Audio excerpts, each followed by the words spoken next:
Y esto nos lleva entonces al capítulo 4 de este libro de Esther. El título que le hemos dado a este capítulo es Para una ocasión como esta. Ahora, cuando Mardoqueo se enteró de lo que ocurrió, no pudo menos que reaccionar a ello. Veamos lo que dicen los versículos 1 y 2 de este capítulo 4 de Esther.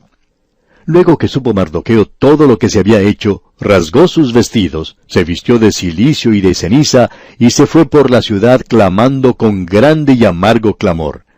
Y vino hasta delante de la puerta del rey, pues no era lícito pasar dentro de la puerta del rey con vestido de cilicio. Usted puede apreciar, amigo oyente, la reacción de Mardoqueo. Él se pone vestido de cilicio y de ceniza.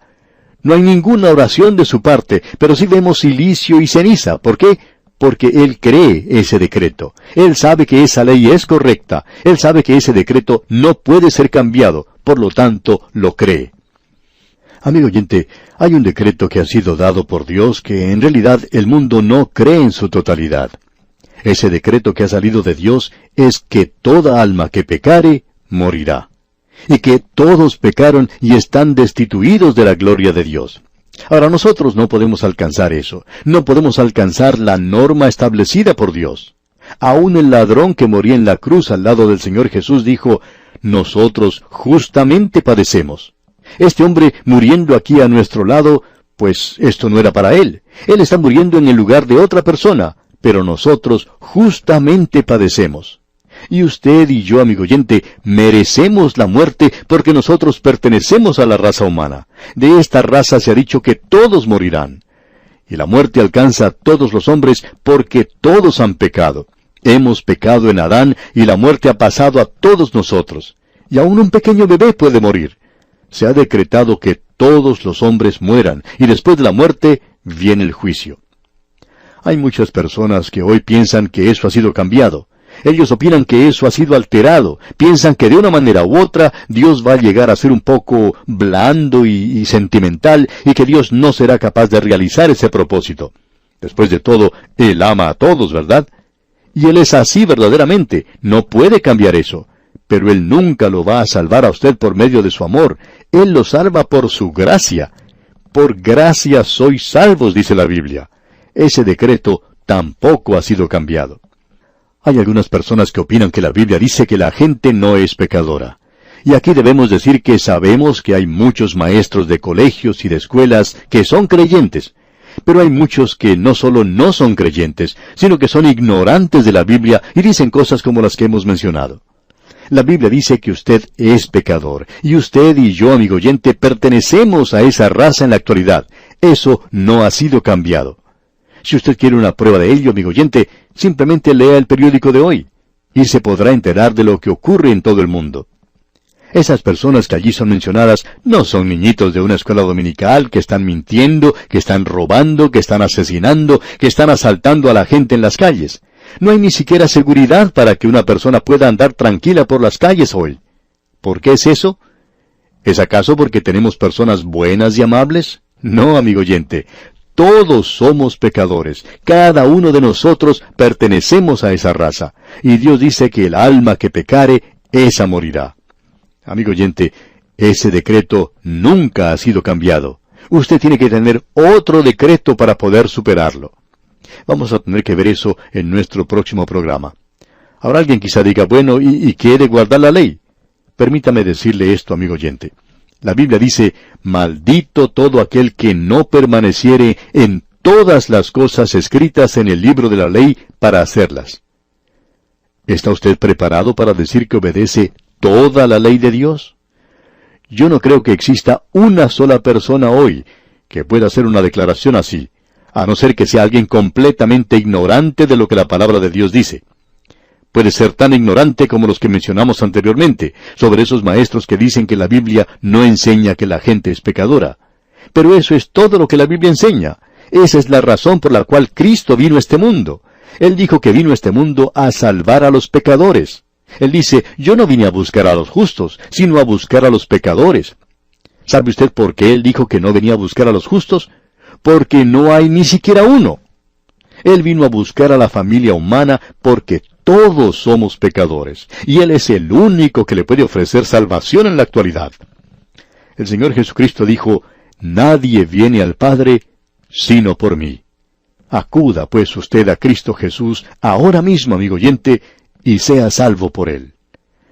Y así ponemos punto final al estudio de hoy, pero contamos con su fiel sintonía en el próximo programa, cuando proseguiremos este interesante estudio en el capítulo 4 del libro de Esther. Mientras tanto, deseamos a usted una vida de estrecha comunión con el Señor. Continuamos hoy, amigo oyente, nuestro estudio del capítulo 4 de este libro de Esther.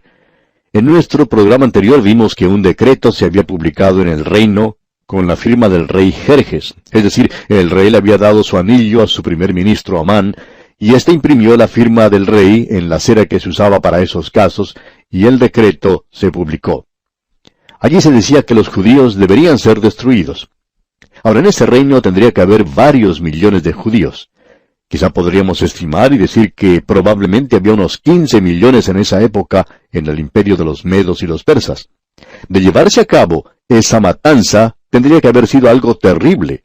También era algo sin necesidad y sin justificación. Simplemente porque un hombre en el poder se ofendió porque un subalterno de menor importancia no se inclinaba ante él. A causa de eso, este hombre quiere ahora exterminar a toda una nación. Esto es algo verdaderamente satánico, por supuesto. Esta ley, pues, es firmada y publicada, y nosotros vimos a alguien que creyó en ese decreto, y ese hombre era el mismo Mardoqueo. Él, pues, se viste de cilicio y de ceniza. Y dijimos antes que también un decreto había salido de parte de Dios diciendo que toda alma que pecare, esa morirá. Y esto no ha sido cambiado. Continuemos hoy nuestro estudio y veamos lo que dice el versículo 3 de este capítulo 4 de Esther. Y en cada provincia y lugar donde el mandamiento del rey y su decreto llegaba, tenían los judíos gran luto, ayuno, lloro y lamentación. Cilicio y ceniza era la cama de muchos. Toda esta gente había creído en ese decreto. Ellos creyeron en la ley. Pero notamos algo aquí. No había oración. ¿Por qué? Bueno, porque ellos se encuentran fuera de la voluntad de Dios. Ciro había hecho un decreto según la voluntad de Dios de que ellos deberían regresar a su propia tierra. Pero ellos no lo han hecho y están fuera de la voluntad de Dios. Así que, en el estado en el que ellos se encuentran, no son capaces de dirigirse en oración a Dios. Ahora, Esther es la reina y ella se siente perfectamente segura, sin peligros, porque es la reina. Notemos lo que ella hace. Y vinieron las doncellas de Esther y sus eunucos, y se lo dijeron. Ahora ella se siente avergonzada por lo que está ocurriendo. Su padre adoptivo está allá afuera vestido en cilicio y en ceniza, andando de un lado para otro, quejándose, lamentándose, llorando. Y ella está terriblemente avergonzada de todo esto. Entonces, ¿qué es lo que hace? La segunda parte del versículo 4 dice, Entonces la reina tuvo gran dolor, y envió vestidos para hacer vestir a Mardoqueo, y hacerle quitar el cilicio, mas él no los aceptó. La reina Esther se sentía muy segura en su posición, de modo que ella le envía esta ropa a Mardoqueo. Tiene que haber sido ropa muy elegante, muy fina y costosa, de bellos colores. Ella quizá le había enviado alguna de las cosas de última moda que se encontraban en el reino en ese entonces. Pero usted puede apreciar que todos los colores hermosos y las ropas nuevas no pudieron cambiar el edicto del rey. Eso no cambiaría el decreto que ha sido publicado y no quita la mancha que estaba sobre ellos. ¿Sabe, amigo oyente, que en el día de hoy hay muchas personas que tratan con el pecado en muchas formas diferentes? Algunos tratan este sistema de usar ropas hermosas. Otros son como esa maestra que mencionamos en nuestro programa anterior, que decía que la Biblia no enseña que el hombre es un pecador. Yo no sé cómo uno puede hacer una declaración así, pero parece que esta maestra lo hizo. Y hay algunos maestros que están diciendo cosas que son bastante fuera de lo común en nuestros días, y esta parece ser de ese grupo. Ahora hay otro método que también se utiliza. Hay muchas personas que se visten con la vestimenta de la Reforma. Ellos dicen que, después de todo, el pecado es nada más que un error, que es una pequeña equivocación y que debemos tratar de taparlo un poco nada más. Es algo que nosotros mismos podemos reformar. Ellos utilizan ese sistema, ese método. Alguien ha dicho que el púlpito moderno se ha convertido en un lugar donde un hombre indulgente se presenta ante un grupo de personas indulgentes y les dice que sean más indulgentes aún. Amigo oyente, yo no puedo pensar en una cosa más insípida hoy que esa. No nos sorprende, pues, que el mundo haya pasado de largo, haya dejado a un lado a la iglesia. Nosotros no necesitamos una reforma. Lo que necesitamos es una regeneración. Necesitamos nacer de nuevo. El hombre que visitó de noche al Señor Jesucristo, Nicodemo, era un hombre religioso. Pero el Señor le dijo que tenía que nacer de nuevo. Necesitamos una nueva naturaleza porque tenemos una naturaleza pecaminosa. Esa naturaleza pecaminosa no va a ir al cielo, amigo oyente. Usted tiene que ir al Señor Jesucristo, y si usted va al cielo, lo hará porque ha confiado en aquel que murió por usted, que ocupó su lugar y que ha pagado ya la pena del pecado. Usted lo puede obtener si lo quiere, pero tiene que aceptarlo. También hay otra forma de ropas alegres que la gente usa y que se llama educación. Ellos dicen que el pecado es egoísmo, que uno tiene que educar a las personas y entrenarlas bien. Pero observe usted en su propio hogar. Si usted es padre de familia y tiene niños, notará que algunas veces cuando usted trae caramelos para sus niños, usted le dice al niño mayor que tiene que compartir sus caramelos con su hermanita. Y bueno, resulta que él toma el primer caramelo, le da a su hermanita el segundo caramelo y así sucesivamente. Pero resulta que muchas veces él toma el último caramelo también. Y claro, la niña entonces resulta protestando por esto. De modo que usted como padre interviene una vez más y decide poner una regla de que en unas ocasiones el hermanito mayor comparte los caramelos y en la próxima ocasión la hermanita comparte los caramelos. Pero resulta que el hermanito se las arregla y de alguna manera él resulta compartiendo los caramelos con más frecuencia que la hermanita. Y así él sale más beneficiado. ¿No ha tenido usted esta experiencia en su hogar? Pues bien, tenemos que decir entonces que ninguna instrucción o educación que uno tenga evitará que sea egoísta. No nos diga pues, amigo oyente, que eso de la educación le ha ayudado a usted. Ahora, la religión es otra cosa. Usted sabe, el pecado es ignorancia. Usted debe volverse a Dios y usted tiene una pequeña chispa dentro de sí mismo y esa chispa necesita ser impulsada un poco para convertirse en llama. Amigo oyente, hay personas que cambian tanto las cosas que terminan diciendo que el pecado es algo bueno. Y eso es lo que finalmente las religiones terminan por decir. Debemos decir que usted necesita una nueva vestimenta. Usted necesita la justicia de Cristo. Y esta es la única cosa que le permitirá a usted estar ante Dios. Así es que este hombre Mardoqueo no quiere aceptar las ropas nuevas que le envía su hija que está en el trono, la reina. Y cuando él le envía a ella las ropas de regreso, ella se da cuenta que hay algo que es bastante serio aquí. Esto no era alguna cosa pasajera. Leamos el versículo 5 de este capítulo 4 de Esther.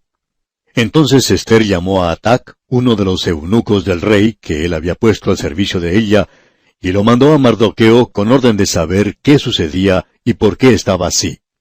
Ella quería conocer la respuesta a alguna de sus preguntas. ¿Cuál había sido la causa para que él se vistiera de cilicio y de ceniza? ¿Y por qué lo estaba haciendo? Ella quería saberlo. Y leemos entonces en el versículo 6, Salió pues Atac a ver a Mardoqueo a la plaza de la ciudad, que estaba delante de la puerta del rey. La reina no podía haber hecho eso, como nos podemos dar cuenta. Y allí estaba pues Mardoqueo delante de la puerta del rey. Y veamos ahora los versículos 7 al 9. Y Mardoqueo le declaró todo lo que le había acontecido, y le dio noticia de la plata que Amán había dicho que pesaría para los tesoros del rey, a cambio de la destrucción de los judíos. Le dio también la copia del decreto que había sido dado en Susa, para que fuesen destruidos, a fin de que la mostrase a Esther y se lo declarase, y le encargara que fuese ante el rey a suplicarle y a interceder delante de él por su pueblo. Vino Atac y contó a Esther las palabras de Mardoqueo. Así es que Mardoqueo le envía a Esther una copia del decreto que había sido publicado, y él le dice al mensajero que la reina le había enviado, llévele eso a ella y que la reina lo lea bien. Y amigo oyente, Dios nos ha dado su palabra. Y nos gustaría que esta maestra que mencionamos antes, que decía que la Biblia no indicaba que el hombre era un pecador, nos gustaría que ella leyera la Biblia. No le haría ningún daño leer la Biblia. Si usted, amigo oyente, lee la Biblia, usted se dará cuenta que Dios le dice directamente que usted es un pecador o una pecadora. El decreto se encuentra en la palabra de Dios. Así es que se le lleva ese mensaje a la reina Esther, y veamos lo que dicen los versículos 10 y 11 de este capítulo 4 de Esther.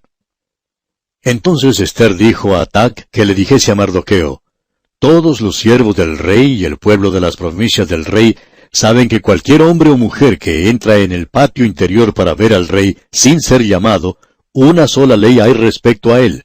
Ha de morir, salvo aquel a quien el rey extendiera el cetro de oro, el cual vivirá. Y yo no he sido llamada para ver al rey estos 30 días. En otras palabras, a nadie se le permitía llegar a la presencia del rey sin antes haber solicitado una cita con él. Si uno lo hacía sin autorización previa, pues uno podía morir. Ahora ella está dejando el asunto bien en claro al decir, salvo aquel a quien el rey extendiera el cetro de oro, el cual vivirá. Y si el rey se quedaba allí sentado, sin levantar ese cetro de oro que tenía en sus manos, y alguien entraba a ese lugar, esa persona sería ajusticiada sin lugar a dudas. Lo hubieran quitado de ese lugar y ahorcado, y el rey ni siquiera tenía que haber abierto su boca. Todo lo que él tenía que hacer era permanecer sin levantar ese cetro de oro que tenía en sus manos. Y luego ella continúa diciendo, y yo no he sido llamada para ver al rey estos 30 días. En otras palabras, yo no sé lo que está ocurriendo. Yo no sé si debería presentarme ante el rey o no. Ahora Mardoqueo le presenta a Esther las cosas tal cual son. Escuche lo que dice aquí en los versículos 12 y 13. Y dijeron a Mardoqueo las palabras de Esther. Entonces dijo Mardoqueo que respondiesen a Esther, no pienses que escaparás en la casa del rey más que cualquier otro judío. Simplemente porque te encuentres en el palacio del rey y seas reina, Esther, no pienses que eso evitará que tú también sufras lo que se indica en este decreto, porque esto alcanza a todos los judíos. Ahora usted debe recordar que había otra reina antes y que se había publicado un decreto contra ella y que se la había quitado de su lugar. Ella había sido puesta de lado, y Esther puede aprender de esto y tomar nota de ello. Podía ser una lección para ella, si llegara a creer que ese decreto la iba a proteger, porque ella está equivocada. El decreto decía que todos los judíos debían morir, y ella debería morir también. Y Mardoqueo, pues, explica esto de una manera muy clara para Esther. Luego él continúa diciendo aquí en el versículo 14, en la primera parte, porque si callas absolutamente en este tiempo, respiro y liberación vendrá de alguna otra parte para los judíos. Ahora debemos hacer una pausa aquí por un momento. ¿Cuál otro lugar? ¿De qué otra parte? Nos hubiera gustado mucho haberle hecho esa pregunta directamente a Mardoqueo. ¿De qué otro lugar, Mardoqueo, podía llegar esta liberación? ¿Llegaría la liberación del norte? ¿O del este? ¿O del sur? ¿O del oeste? De ningún otro lugar. Este rey es un gobernante que tiene muchísimo poder, es un dictador, y no hay ninguna otra persona en la faz de la tierra que la pudiera liberar. ¿Y quién va a liberar a esta gente? Pues bien, él le dijo, Esther, tú estás en una buena posición. Y pensamos que ahora Mardoqueo comienza a darse cuenta que la mano de Dios ha estado obrando aquí, y que ella se encuentra en ese lugar para un propósito. Y él dice, si tú no lo haces, entonces liberación vendrá de algún otro lugar. ¿De dónde? Del único lugar de donde podría venir era de arriba. Y este es el lugar donde estamos más cerca de la posibilidad que se ha mencionado el nombre de Dios en este libro, que la liberación puede venir de alguna otra parte para los judíos. Y continúa Mardoqueo hablando y dice en la segunda parte del versículo 14, Mas tú y la casa de tu padre pereceréis. ¿Y quién sabe si para esta hora has llegado al reino? ¿Quién sabe? Pues bien, Dios por medio de su providencia ha estado obrando. Eso ahora es algo bastante obvio. Él ha preparado todos estos acontecimientos. Dios sabe lo que vendrá. Y esa es la razón por la cual, amigo oyente, usted y yo podemos confiar en Él. Nosotros no solo estamos poniendo nuestra mano en alguien, confiando en alguien que tiene el poder para sostenernos, porque Él lo tiene, sino en alguien que sabe también lo que va a ocurrir en el día de mañana y en el futuro. Él lo sabe y usted puede confiar en Él, amigo oyente. Ahora notemos esto. Escuche lo que dice Esther. Debemos decir antes que Mardoqueo se está convirtiendo ante nuestros ojos en un hombre bastante noble. Sentimos mucho haber dicho lo que dijimos antes de él, pero en esa ocasión él estaba actuando de tal manera que tuvimos que decir lo que entonces pensábamos. Pero ahora él se está revelando y está tomando una posición por Dios. Él está dispuesto a morir por Dios. Escucha ahora lo que Esther dice, y ella también está ascendiendo en nuestra estima. Leamos el versículo 15 de este capítulo 4 de Esther. Y Esther dijo que respondiesen a Mardoqueo. Escucha ahora, estas son las palabras de una mujer noble. La primera parte del versículo 16 dice, Ve y reúne a todos los judíos que se hallan en Susa, y ayunad por mí, y no comáis ni bebáis en 3 días, noche y día. ¿Por qué no dice Esther, orar? Bueno, porque están fuera de la voluntad de Dios. Lo mismo que ocurrió con Jonás cuando se encontraba a bordo de ese barco huyendo de Dios, nada se dice acerca de la oración. Él estaba fuera de la voluntad de Dios. Él no debería estar en ese lugar. Es muy difícil orar cuando uno está fuera de la voluntad de Dios. De modo que Esther dice simplemente ayunar. Pensamos que la oración debería acompañar esto, pero aquí no es mencionado. Ella no se atrevería a mencionar esto. Luego Esther dice, yo también con mis doncellas ayunaré igualmente, y entonces entraré a ver al rey, aunque no sea conforme a la ley. Y escuche lo que dice entonces, y si perezco, que perezca. O sea que ella está dispuesta ahora a morir. Debemos decir que ella ahora muestra que es una persona muy noble, y que aun cuando está fuera de la voluntad de Dios, ella ahora va a ser fiel. Y nuevamente tenemos que decir, dejemos, amigo oyente, usted y yo, que Dios determine quién será fiel y quiénes son los fieles. Muchos de los creyentes en nuestros días están tratando de juzgar a los demás. Sigamos adelante ahora con el versículo 17 de este capítulo 4 de Esther. Entonces Mardoqueo fue e hizo conforme a todo lo que le mandó Esther. ¿Qué es lo que va a ocurrir ahora?